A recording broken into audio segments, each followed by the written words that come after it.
দেশৰ ভ্ৰমণৰ অন্তিম পৰ্যায়ত ইটালীত উপস্থিত প্ৰধানমন্ত্ৰী নৰেন্দ্ৰ মোদী। বিশেষ কৌশলগত অংশীদাৰিত্বৰ ওপৰত গুৰুত্ব আৰোপ মোদীৰ। ৰোমত প্ৰধানমন্ত্ৰী নৰেন্দ্ৰ মোদীক উষ্ম আদৰণি। ৰোমলৈ স্বাগতম মোৰ বন্ধু বুলি ছ'চিয়েল মিডিয়া প্লেটফৰ্মত ফটো শ্বেয়াৰ কৰি ইটালীৰ প্ৰধানমন্ত্ৰী জৰ্জিয়া মেলনিয়ে বিশেষ পোষ্ট কৰে। 5খন দেশৰ ভ্ৰমণৰ অন্তিম পৰ্যায়ত ইটালীত মঙলবাৰে উপস্থিত হয় প্ৰধানমন্ত্ৰী নৰেন্দ্ৰ মোদী। বিমান বন্দৰত প্ৰধানমন্ত্ৰীগৰাকীক আদৰণি জনাই ইটালীৰ বিদেশ মন্ত্ৰী এণ্টনিঅ' টাজানিয়ে। প্ৰধানমন্ত্ৰী নৰেন্দ্ৰ মোদী ৰোমত উপস্থিত হোৱাৰ লগে লগে ইটালীৰ প্ৰধানমন্ত্ৰী জৰ্জিয়া মেলনিয়ে উষ্ম আদৰণি জনায়। पिछले लगभग 3.5 वर्षों में मुझे कई बार प्राइम मिनिस्टर मेलोनी से मिलने का अवसर मिला है। यह भारत और इटली के बीच करीबी सहयोग और सामंजस्य को दर्शाता है। ছ'চিয়েল মিডিয়া প্লেটফৰ্মত মোদীৰ সৈতে ফটো শ্বেয়াৰ কৰি মেলনিয়ে লিখে, ৰোমলৈ স্বাগতম মোৰ বন্ধু। প্ৰধানমন্ত্ৰী নৰেন্দ্ৰ মোদীয়ে ইটালীৰ প্ৰধানমন্ত্ৰী জৰ্জিয়া মেলনিক ভাৰতৰ পৰা নিয়া মেলোডি ট্ৰফি উপহাৰ দিয়ে। A very, very good toffee. Melody. বিশ্বৰ 8ম সৰ্ববৃহৎ অৰ্থনীতিৰ দেশ ইটালী। ভাৰত আৰু ইটালীৰ মাজত সম্পৰ্ক দ্ৰুতগতিত সুদৃঢ় হোৱাৰ সময়তে মোদীৰ ইটালী ভ্ৰমণে বিশেষ তাৎপৰ্য বহন কৰিছে।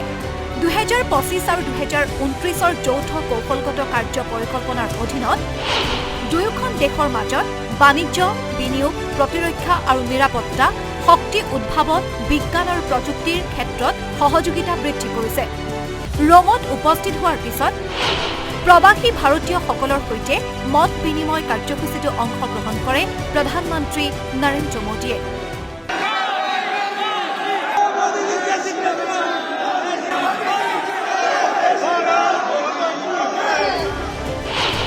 ইটালীৰ বিখ্যাত চিত্ৰশিল্পী জিয়াম্পাওলো টমাছেট্টিয়ে প্ৰধানমন্ত্ৰী নৰেন্দ্ৰ মোদীক কাশীৰ এখন সুন্দৰ পেইণ্টিং উপহাৰ দিয়ে।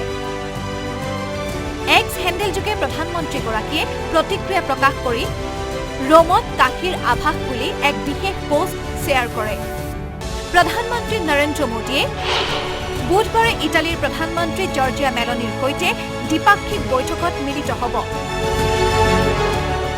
ইয়াৰ উপৰিও ৰাষ্ট্ৰপতি সাৰ্জিঅ' মট্টাৰেলাকো সাক্ষাৎ কৰিব প্ৰধানমন্ত্ৰী নৰেন্দ্ৰ মোদীয়ে।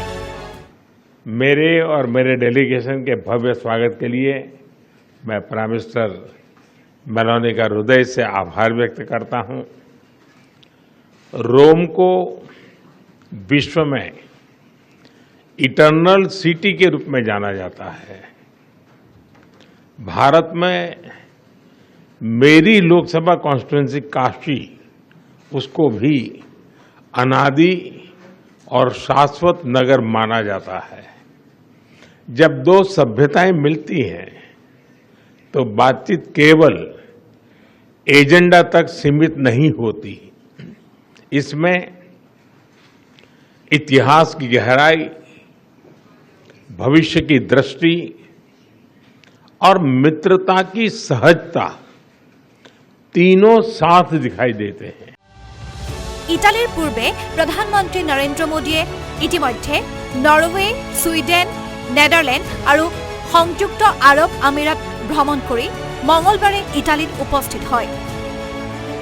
নিউজ ডেস্ক ৰিপৰ্ট, আছাম টক্স।